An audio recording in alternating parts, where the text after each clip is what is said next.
नाजरीन अस्सलाम वालेकुम। आप देख रहे हैं पी न्यूज। मैं हूं महविश मकीन। पेश है दिन भर की कुछ अहम खबरें। पहले सुर्खियों पर एक नजर। वजीर आजम ने किया राहुल गांधी पर शक्ति तबसरे पर जवाबी हमला।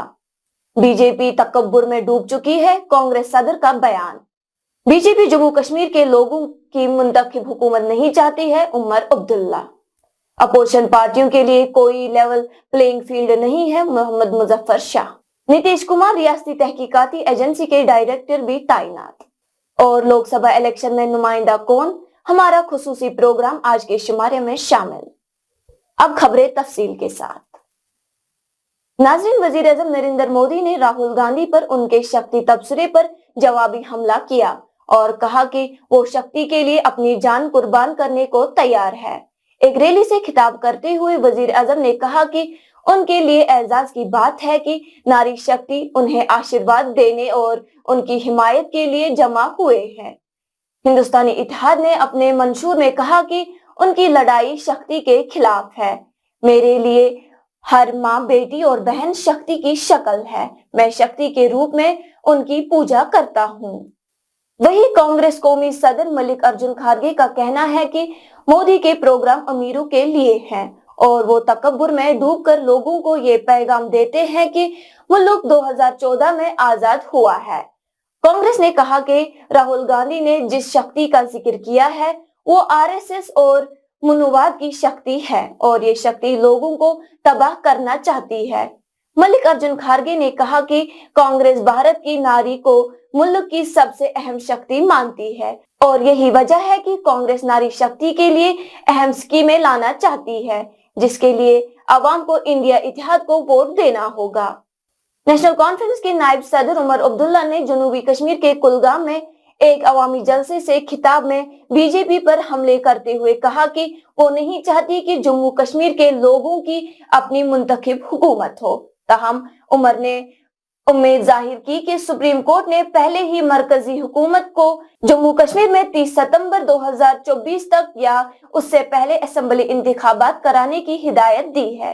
बीजेपी पर निशाना लगाते हुए उमर ने कहा कि इंतखाबात के दौरान अकलीतियों को निशाना बनाना ज़ाफ़रानी पार्टी का पुराना तरीका है, क्योंकि वो चाहते नहीं है कि यहाँ पे इख्तिदार जो है वो दोबारा लोगों के हाथ में हो। बेताज बादशाह बैठे हुए हैं, लेकिन अल्लाह का शुक्र है कि सुप्रीम कोर्ट का ऑर्डर के मुताबिक 30 सितंबर से पहले इनको यहाँ इलेक्शन मुकम्मल करने होंगे और चीफ इलेक्शन कमिश्नर ने भी वाज़िया तौर ये कहा है कि वक्त से पहले जो है, वक्त की सीमा से पहले यहाँ इलेक्शन अपनी हुकूमत बनेगी। इधर अवामी नेशनल कॉन्फ्रेंस के नायब सदर और पीएजीडी के मेंबर मोहम्मद मुजफ्फर शाह ने एक प्रेस कॉन्फ्रेंस में इलेक्शन कमीशन पर कई सवालात खड़े करते हुए कहा कि इतने बड़े जमहूरी मुल्क में अपोजिशन सियासी पार्टियों के लिए कोई लेवल प्लेइंग फील्ड नहीं है। यहाँ तक कि जम्मू कश्मीर में अपोजिशन पार्टियों को सिक्योरिटी तक फराहम नहीं की जाती। मोहम्मद मुजफ्फर शाह ने अखबार वालों पर इल्जाम आयद करते हुए कहा कि ये मौजूदा हुकूमत के तर्जुमान बन बैठे हैं। नंबर एक, आप लेवल प्लेइंग फील्ड नहीं देते हैं। यहाँ पर आप अगर अखबार भी यहाँ के, हम उनको ये बता देते, अगर आप यहाँ के अखबार खोलेंगे, यहाँ के अंग्रेजी अखबार या उर्दू अखबारात, उनमें आप देखेंगे कि इट इज 90% और 95% वो कवर होता है only with the ruling party और the prime minister, home minister, उसके अलावा कुछ नहीं होता उसमें। That is a violation of the election rules. Election commission of India पर ज्यादा जिम्मेवारी है कि हर किसी की न्यूज पेपर्स में छपनी चाहिए और यहां पर जो कदगन लगाया गया है प्रेस पर कि वो क्या न्यूज छपाएं, क्या नहीं छपाएं, पहले पेज पर क्या दें, दूसरे पे क्या दें, तीसरे पे क्या दें, उस चीज को आपको बंद करना पड़ेगा। आपको, अगर आप वाकई में एक लेवल प्लेइंग फील्ड और डेमोक्रेटिकली आपको जो यहां पर इलेक्शन लड़ना है, you have to give the level playing field to everybody. I wish people like us were there. We would have told the Chief Election Commissioner on his face that what is wrong here.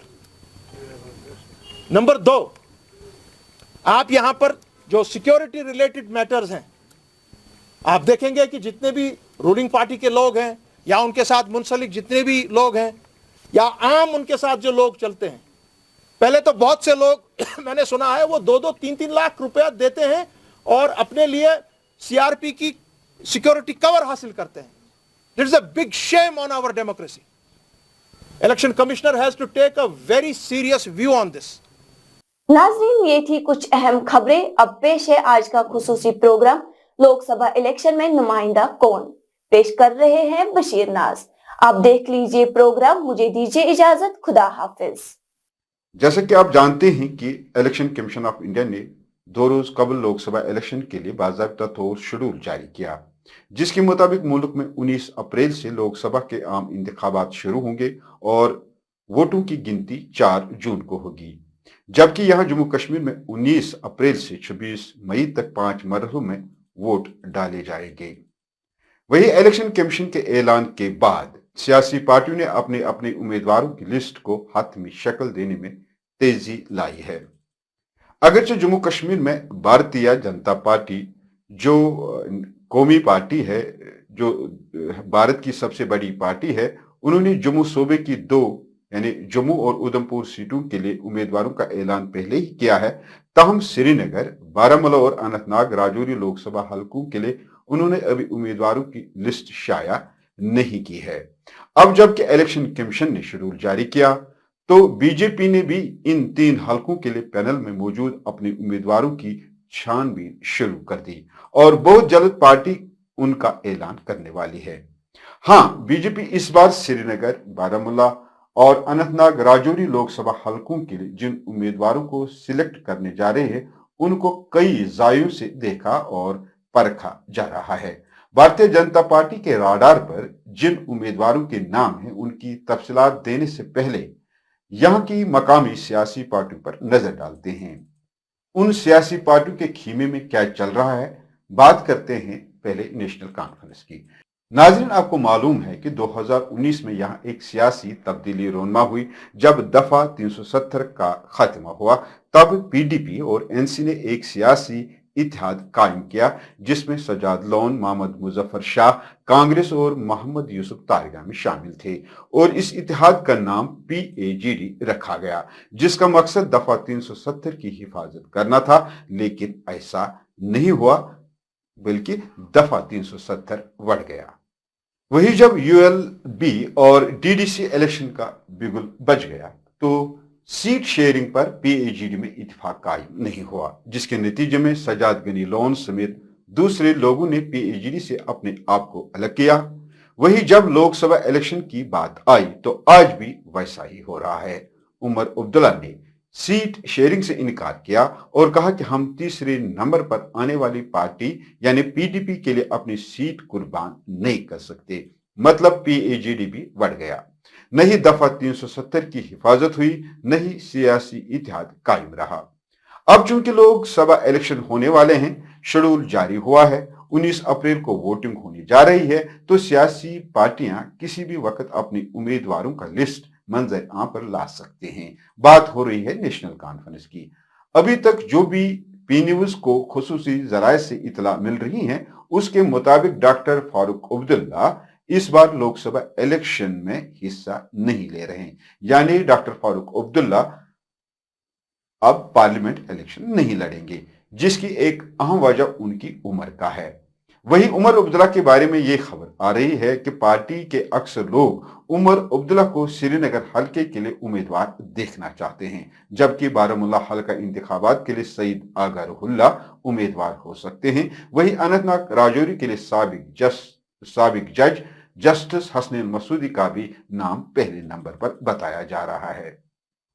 वही इस बार PDP को बड़े challenge का सामना है, चूंकि महबूबा मुफ्ती को यह मालूम नहीं था कि इलेक्शन करीब आते ही नेशनल कॉन्फ्रेंस की तरफ से ऐसा फैसला आएगा कि वो अनंतनाग से भी अपना उम्मीदवार खड़ा करेंगे. अब जबकि ये हो गया तो PDP के खीमे से ये खबर मिल रही है कि वो 2 जगहों से अपना उम्मीदवार खड़ा कर रही हैं.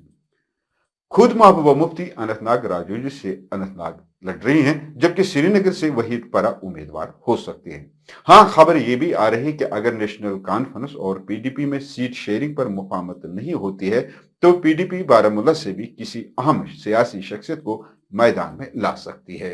इधर अपनी पार्टी ने भी पहले ही ये ऐलान किया है कि वो जम्मू कश्मीर की 5 सीटों पर अपना उम्मीदवार खड़ा कर रही है।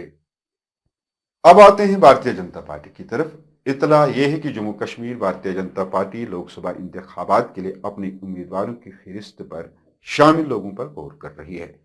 मुमकिन है कि अगले 2-4 रोज में वो कश्मीर की 3 अहम नशिस्तों पर उम्मीदवारों का ऐलान करेगी।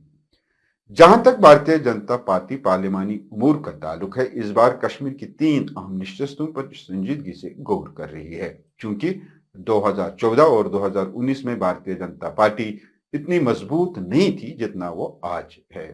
तब भारतीय जनता पार्टी के पास वोट पॉलिटिक्स के लिए उम्मीदवार नहीं थे, लेकिन आज भारतीय जनता पार्टी के पास कुछ इलेक्टेबल्स भी हैं और कुछ अहम सियासी शख्सियात भी मौजूद हैं। लिहाजा पार्टी का मानना है कि अगर वो सही नुमाइंदों को टिकट दिया जाए तो वो कामयाब भी हो सकते हैं। पी न्यूज को बावसूख जराये से मालूम हुआ है कि भारतीय जनता पार्टी 5 अहम बुनियादों पर गौर कर रही है कि किस उम्मीदवार के पास कितने जाती वोट हैं, कितना अवामी राबता है और उम्मीदवार किस बरादरी से ताल्लुक रखता है, उम्मीदवार कितना पढ़ा लिखा है और उम्मीदवार की सियासी या समाजी साख्त क्या है। आइए अब डालते हैं एक नजर बीजेपी के उम्मीदवारों पर कौन कौन हो सकता है। जहां तक बारामूला का ताल्लुक है, वहां पहाड़ी और गुजर बरादरी का अच्छा खासा वोट बैंक है। इसके अलावा वहां पंडित बरादरी का भी वोट बैंक है। बारामूला में जिन लोगों को मैंडेट मिलने के चांसेस हैं, उनमें फकीर मोहम्मद खान जो साबिक एमएलसी रहे हैं, सुरेंद्र अमरदार ये भी साबिक एमएलसी थे, अनवर खान शामिल हैं। इसके अलावा पार्टी में और भी लोग हैं, जैसे साबिक ब्यूरोक्रेट एसपी एडवोकेट फारूक ऋषि जो एक बड़े जमींदार घराने से ताल्लुक रखते हैं, जिनके सोशल कंटेक्ट बहुत अच्छे हैं। क्योंकि फारूक ऋषि ने बारामूला के मुख्तलिफ इलाकों में पुलिस महकमे के लिए काफी काम किया है, इस लिहाज से वो हर जगह से वोट हासिल करने में कामयाब हो सकता है। इसके अलावा फारूक ऋषि को शिया कम्युनिटी में अच्छा खासा राबता है। इसी तरह और भी लोग हैं, जैसे एडवोकेट सुजा रजवी जो बजाय खुद शिया कम्युनिटी से ताल्लुक रखते हैं। कहने का मतलब यह है कि इस बार भारतीय जनता पार्टी काफी सोच विचार के बाद कैंडिडेट्स को मैदान में उतारेगी। नाजरीन, अब रही श्रीनगर और अनंतनाग राजौरी लोकसभा हलकों की बात। अगले वीडियो में उस पर तफसीलन बात होगी। फिलहाल इतना ही, इजाजत चाहूंगा। खुदा हाफिज।